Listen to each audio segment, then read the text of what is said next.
예, 부동산 집값으로 인해서 집값 폭등으로 인해서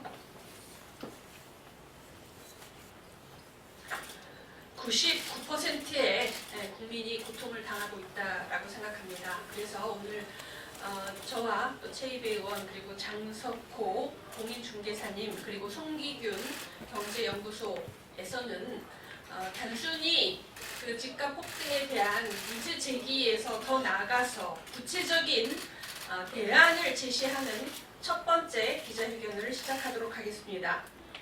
저는 민주평화당 수석대변인 박주현 의원입니다. 민생 문제, 청년 문제, 지역 문제의 핵심은 집값이다. 집값의 핵심은 주택 임대 사업자 47만 명이 보유한 150만 채의 주택이다. 주택 임대 사업자에 대한 재산세, 양도소득세, 임대소득세, 종합부동산세의 감면과 비과세 특혜를 즉각 중단하라.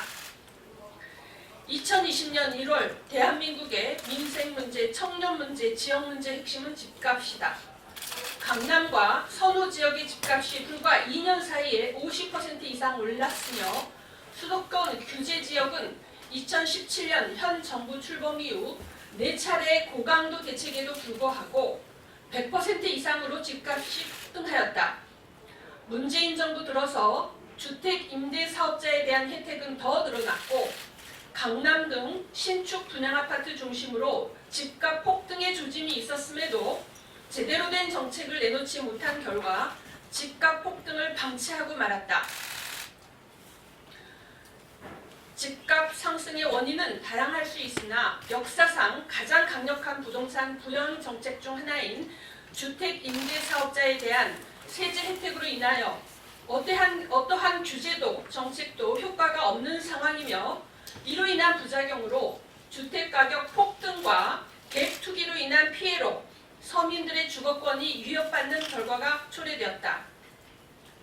정부는 최우선적으로 주택 임대 사업자 47만 명이 보유한 150만 채 주택에 대한 비정상적인 특혜를 중단해야 한다.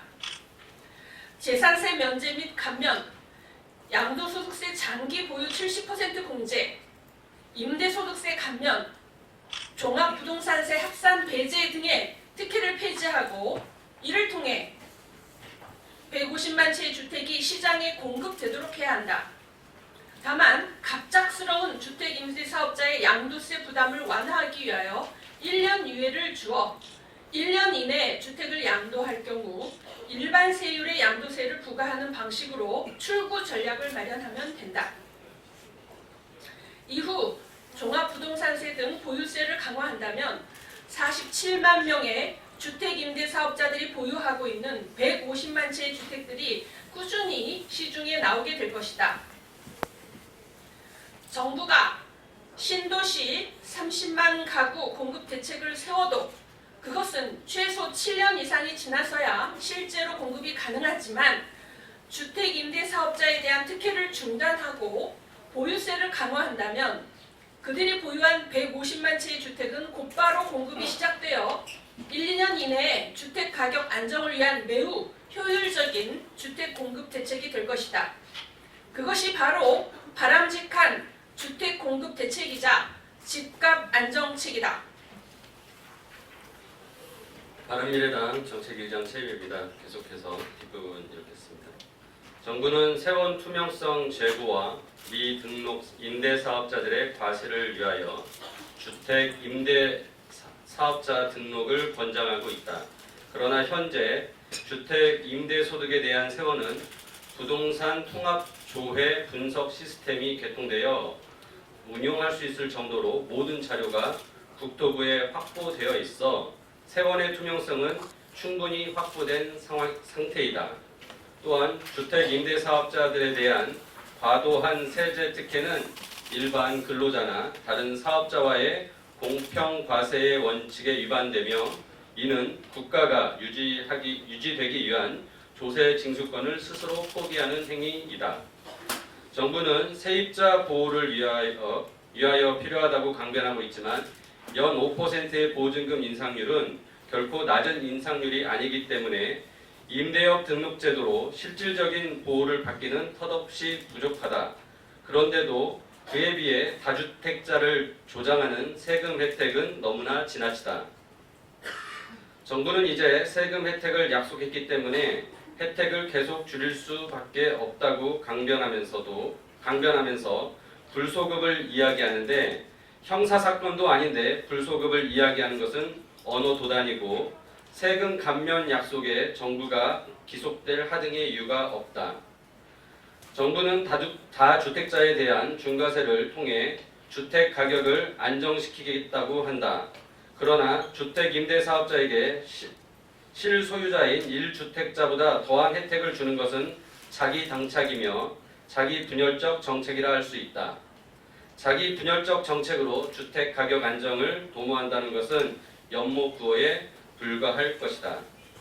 현재 주택 임대 사업자로서 어마어마한 특혜를 받을 수 있는 대상은 기준시가 6억 원 이하의 85제곱미터 이하 주택인데 임대 개시일 기준 공시 가격 6억 원이면 되기 때문에 이후에 재건축 등을 거쳐서 시가가 수십억 원이 되어도 여전히 혜택을 유지하게 된다.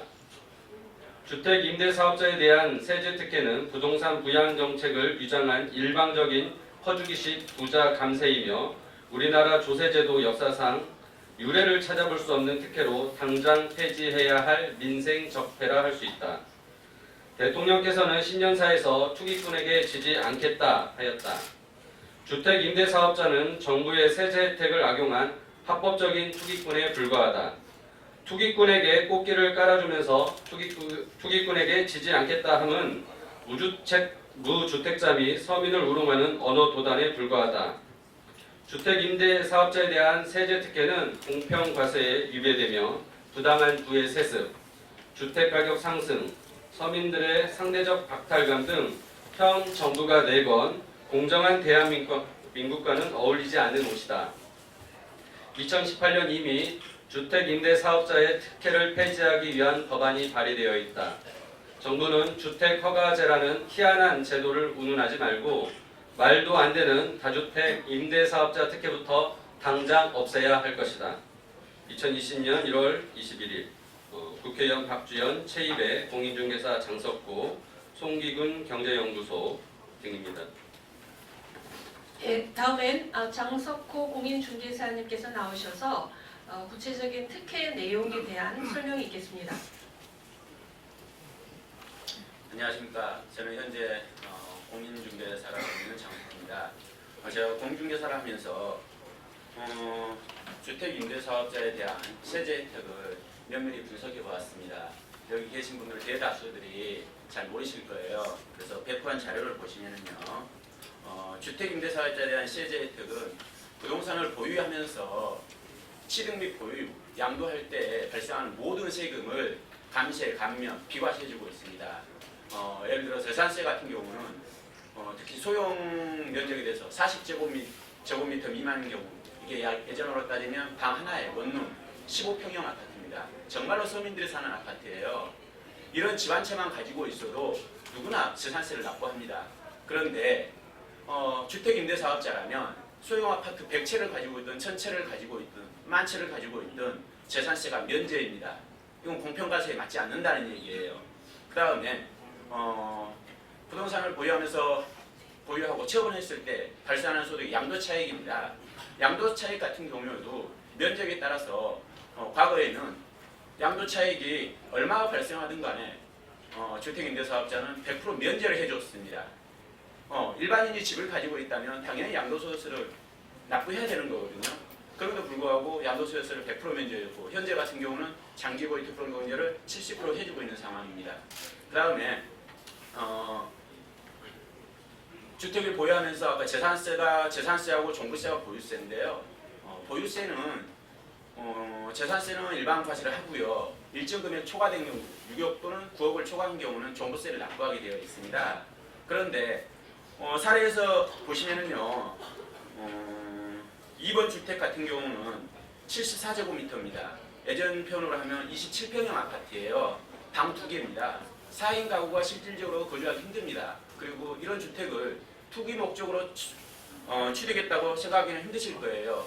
그럼에도 불구하고 과거에 2013년도 저점 기준에서 이런 아파트들은 약 7억 3천이었습니다. 종부세를 납부하지 않았어도 돼요. 근데 현재는 이런 게 매매가가 16억이 넘었고요. 공시가격도 9억이 넘었습니다. 여기 계신 기자분들이나 아니면 계신 분들께 제가 질문을 드리고 싶어요. 28평형 아파트가 과연 종부세 납부 대상인가요? 과거에 7억 3천이 된 게 정부 정책의 실패로 인해서 지금 현재 16억이 되었습니다. 그러면 이분을 투기세율로 몰아서 종부세를 부과해야 될까요? 그런데 일본 사례 같은 경우에 15평 아파트를 벽체 가지고 있는 임대사업자입니다. 4번 사례로 바로 넘어가겠죠. 현재 자산이 460억 원입니다. 그렇다 하더라도 종부세 합산배제입니다. 합산배제는 비과세예요. 비과세는 쉽게 표현하면 세금이 0원이라는 소리입니다. 상식적으로 납득이 가지 않는 얘기죠. 그뿐 아닙니다. 정부는 세원 투명성 및 세수를 확보하기 위해서 주택임대사업자 등록을 유도하였습니다. 그러면서 감세 혜택을 주었거든요. 그런데 목적이 되는 임대소득세마저도 75%를 감면해주고 있습니다. 4번 자료에 보시면은요, 임대아파트 벽체를 가지고 있는 경우 한 채당 60만 원의 월세가 받을 수 있고, 그 다음에 1년이면 7억 2천원만 원의 소득이 발생합니다. 직장이라든지 일반 사업자라면 약 3억 원 정도의 소득세를 납부하셔야 됩니다. 그런데 주택임대사업자 같은 경우에는 4,600만 원 정도의 소득세를 납부하지 않습니다. 이는 무슨 뜻이냐면 정부가 일반 개인, 개개인이 집을 소유했을 때는 모든 주택에 대해서 세금을 과세하지만 주택임대사업자가 100채라든지 1000채라든지 실제로 통계를 보면 600채 이상이 되는 임대사업자가 있습니다. 그분들이 가지고 있는 재산이 수백억이 넘는데도 불구하고 과세를 하지 않는다는 뜻입니다. 현재 주택임대사업자에 대한 세제 혜택은 2014년 2월 26일 박근혜 정부 시절에 발표된 내용이에요. 그리고 실제 수도권의 주택 가격은 14년 말부터 15년, 16년 들어서 급등하기 시작하였습니다. 주택임대사업자에 대한 세제 혜택이 없었다면 이렇게 부동산이 현재처럼 과열되지는 않았을 거라 저는 확신합니다. 그래서 지금 정부에서 주택 공급을 한다든지 추가 대책을 자꾸 계획하고 있으시고요. 현재 이제 보유세를 강화하신다 하는데요. 현재 같은 상황이라면 보유세를 아무리 강화해도 대한민국의 상위 1%는 종부세를 납부하지 않습니다. 그 다음에 현재 주택임대사업자들이 보유한 가구 수가 150만 가구예요. 근데 이게 어느 정도 수치가 되냐면요. 2인 가구 기준으로 하면 300만 명이 거주할 수 있는 주택이고요. 3인 가구라면 450만 명이 거주할 수 있는 주택입니다. 부산시 인구가 380만 명입니다. 쉽게 표현하면 부산시 인구 전체가 거주할 수 있는 아파트를 주택임대사업자 47만 2천 명, 약 0.94%입니다. 그분들을 소유하고 있어요. 이분들이 투기꾼이 아니면 과연 누가 투기꾼인가요? 실제 거주하기 위해서 조그만 집을 한 개 소유한 실소유자가 투기꾼일까요? 이 주택임대사업자를 놔놓고 투기꾼에게 지지 않겠다는 것은 말이 되지 않습니다. 그리고 종부세를 아무리 강화해도 임대사업자에 대한 세제 혜택을 폐기하지 않는다면 정부는 그 전쟁에서 절대 이길 수 없을 겁니다. 저는 주택임대사업자 등록은 의무로 다 해야 된다고 봅니다. 등록제를 폐지하자는 게 아닙니다. 세제 혜택을 일방적으로 주고 있는데 그걸 폐기하자는 뜻입니다. 혹시 필요한 자료가 있으면 저희가 다시 제공해 드릴 거고요. 질문 들어오면 질문 받아드리겠습니다. 예, 다음은 송기균 경제연구소의 송기균 소장님께서 말씀해 주시겠습니다.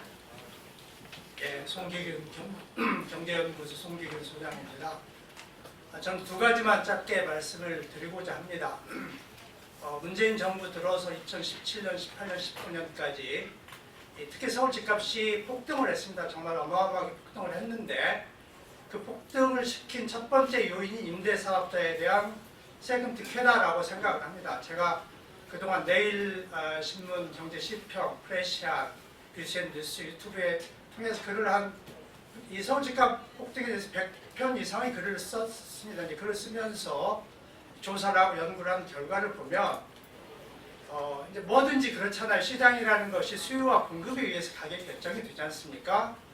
그런데 수요를 보면 2017년의 경우에 서울에서 임대주택이 신규 등록이 6만 채고 2018년에 12만 채예요. 이게 이제 어느 정도 큰 물량이냐면 이 통계청의 2018년 주택 수요 통계를 보면요.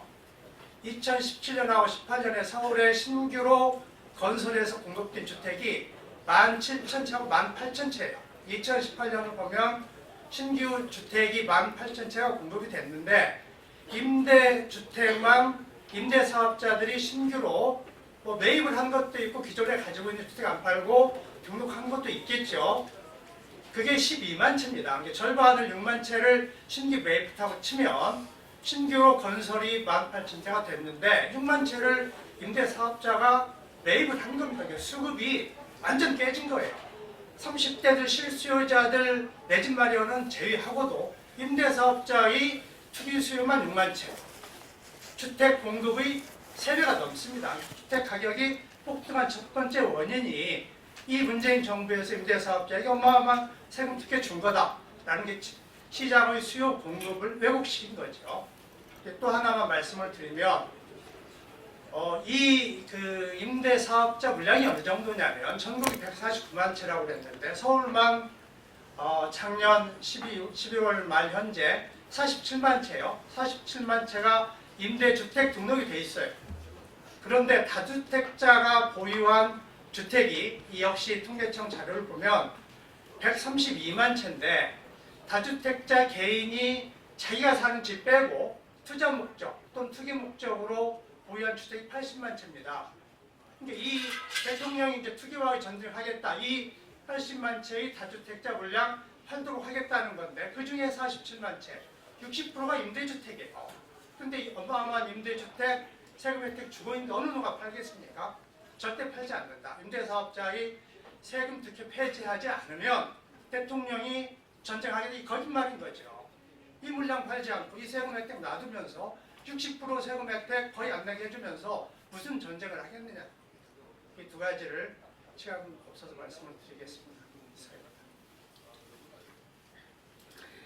예, 주택 보급률이 100%를 넘었는데 자가 보유율은 전혀 늘어나지 않고 있습니다. 그것이 다주택자에 대해서 세금을 중과한다고 하면서 다주택자 임대사업자에 대해서는 거의 모든 세금을 면제해주는 이런 엄청난 구멍을 만들어놨기 때문에 다주택자에 대해서 세금을 중과하는 게 아니라 다주택자에 대해서 1가구 1주택보다도 더 큰 혜택을 주고 있는 이런 말도 안 되는 그 제도가 지금까지 진행이 계속이 되고 있는데 사실 그러니까 기재위에서도 이런 문제를 계속 다투었지만 기재부와 국토부에서는 정부에서 임대사업자로 등록을 하는 경우에 임대소득 과세를 할 수 있고 따라서 그리고 임대사업자 등록을 하는 경우에 일정 부분 세입자에 대한 보호가 들어갈 수 있기 때문에 임대료 인상 상한 5% 제한 등 일부 세입자 보호가 들어갈 수 있기 때문에 긍정적인 제도다 라고 하면서 더 결정적으로는 정부가 임대사업자 등록을 하는 경우에 이런 혜택을 주겠노라고 발표를 했는데 그걸 없애게 되면 정부의 신뢰를 무너뜨리는 것이고 불소급의 원칙에 반한다 이런 이런 논리로 해서 터무니없는 이 제도를 지금 온전시키고 있습니다. 하지만 임차인에 대한 보호는 사실 임대료 상한 5%라는 것이 지금 현재 그렇게 의미 있는 세입자 보호책이 되지 않고 있습니다. 그리고 비례 원칙에 의해서 이렇게 작은 혜택을 주는 것에 대해서 세입자 보호는 만약 1을 한다면 그 다주택자 임대사업자에 대한 보호는 100이 되는 이런 비례 불균형의 원칙이 있기 때문에 이것이 온전되어서는 안 되고 사실 임대소득에 대해서 임대소득세를 거두기 위해서 사업자 등록을 유도한다고 해놓고 사실상 임대소득은 매우 낮은 수준이어서 사실상 큰 의미가 없다라는 점 말씀드리고 무엇보다도 다주택자 중과세라는 원칙을 기본부터 무너뜨린다는 점에서 이 제도가 온전되어서는 안 된다라는 문제 제기를 국회의원뿐 아니라 또 현장에 계시는 공인중개사님 또 민간에서 그 민생에 관한 연구를 하시는 분들과 함께 오늘 이 자리를 마련했습니다. 앞으로도 이 문제뿐만 아니라 똘똘한 한 채 문제 등을 포함해서 집값 상승을 주장하고 있는 여러 정책에 대해서 비판할 뿐만 아니라 적극적으로 구체적인 대안을 제시하도록 하겠습니다. 이상입니다.